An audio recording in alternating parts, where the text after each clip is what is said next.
मैं बोलूंगा, मेरे पीछे आप सभी लोगों ने बोलना है। भंते जी, काया वाचा मन से मैं शराब एवं नशीली चीजों का सेवन करने से विरत रहने की शिक्षा ग्रहण करता हूँ। मैं दूसरे धर्म के संस्कारों को अपने परिवार में और स्वयं के जीवन से त्यागने का संकल्प करता हूँ और अपने जीवन में दूसरे धर्मों के संस्कारों को प्रवेश नहीं करने दूंगा और परिवार में भी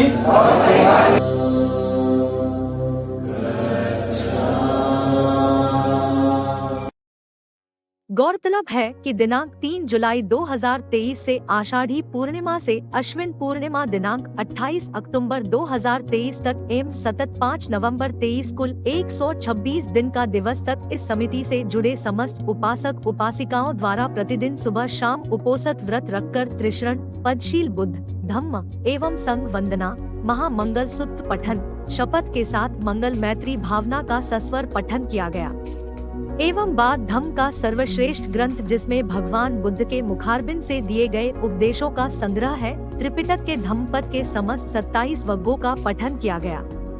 धम्मपद की गाथाओं की संपूर्ण पाठ कर कुशल कर्म पुण्य अर्जित किया गया जिसमें बहुत से उपासक उपासिकाओं की महत्वपूर्ण भूमिका रही। सुजाता महिला संघ अध्यक्ष सम्मानीय उपासिका चंद्रकला बेले, लीना नारनौरे, सुनीता निकोसे, वंदना सोमकुंवर, ममता सहारे, सरोज गोलाइत, शोभा बागड़े, सीता सोमकुंवर, ममता श्याम कुंवर, नीलिमा गोरबोले, वैशाली सहारे, दमयंती शेंडे, सुनीता बंसोड, रेखा पाटिल, अरुणा नांदेकर, जयश्री सोमकुंवर, प्रेरणा पगारे, सीमा पाटिल, सम्मानीय उपासक मनोहर नारनौरे, सम्मानीय उपासक SR बेले, डॉक्टर सुनील श्याम कुंवर, भीमराज सोमकुंवर, नामदेव सोमकुंवर, लखनलाल पगारे, शंकर पगारे, रमेश सहारे, मारुति गोलाइत, देवरान गोरबोले, बंडू पाटिल, के पाटिल, भुतांगे सर आदि उपासक उपासिकाओं द्वारा छिंदवाड़ा के परम पूज्य डॉक्टर बाबा साहेब आम्बेडकर वाचनालय बुद्ध विहार housing board colony Chandan Nagar में प्रतिदिन उपस्थित होकर बुद्ध वंदना धम्म पठन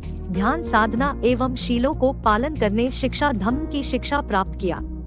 बुद्ध धम्म में आषाढ़ी पूर्णिमा से तो अश्विन पूर्णिमा में वर्षोवास का बड़ा महत्व है। इस आषाढ़ी पूर्णिमा को महारानी महामाया ने गर्भधारण किया। रोहिणी नदी के विवाद के चलते सिद्धार्थ गौतम का गृहत्याग हुआ।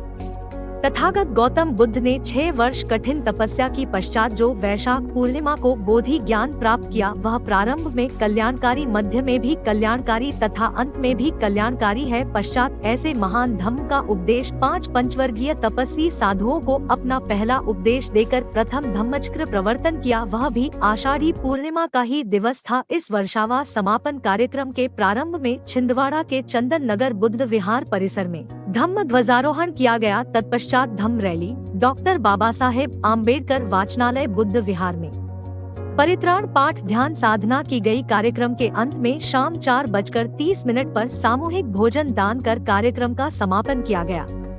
इस पवित्र समारोह के अवसर पर भिक्षु गण को अष्टपुरस्कार दान कर भिक्षु गण एवं सभी उपासक उपासिकाएं उपस्थित हुए। समिति द्वारा उनको हृदय से साधुवाद एवं धन्यवाद माना गया। सुजाता महिला संघ एवं त्रिरत्न जन कल्याण समिति के तत्वावधान में वार्ड चंदनगर छिंदवाड़ा शहर में डॉक्टर अंबेडकर वाचनालय बुद्ध विहार में इस वर्षावास समापन के कार्यक्रम में मुख्य रूप उपस्थित पूज्य भदंत नागसेन महास्थविर भंडारा द्वारा त्रिशरण पंचशील एवं बुद्ध वंदना परित्राण पाठ कराया गया। तत्पश्चात मुख्य मार्गदर्शक पूज्य भदंत धम्मशिखर जी बालाघाट द्वारा वर्षावास का महत्व बताते हुए अश्विन पूर्णिमा के विषय में बताया कि लोग आपको तोड़ने का काम करेंगे, टूटना नहीं। लोग आपको धम्म के मार्ग से भटकाने का काम करेंगे, लेकिन आप सभी को एक विचार होकर चलना है। लोग बुद्ध धम्म को गलत अर्थों में दिग्भ्रमित करने का कार्य करेंगे, लेकिन बुद्ध धम्म के शील को सही अर्थों सहित जानकर पालन करके भीतर से भ्रम को उखाड़ फेंकना जरूरी है। जैसे कि लोग विकाल भोजन के बारे में गलत अर्थ बताते हैं, कहते हैं कि उपोसथ में को रात को भोजन नहीं करना है, लेकिन शील में रात्रि भोजन नहीं करना चाहिए। ऐसी बात ही तथागत बुद्ध ने नहीं कही है।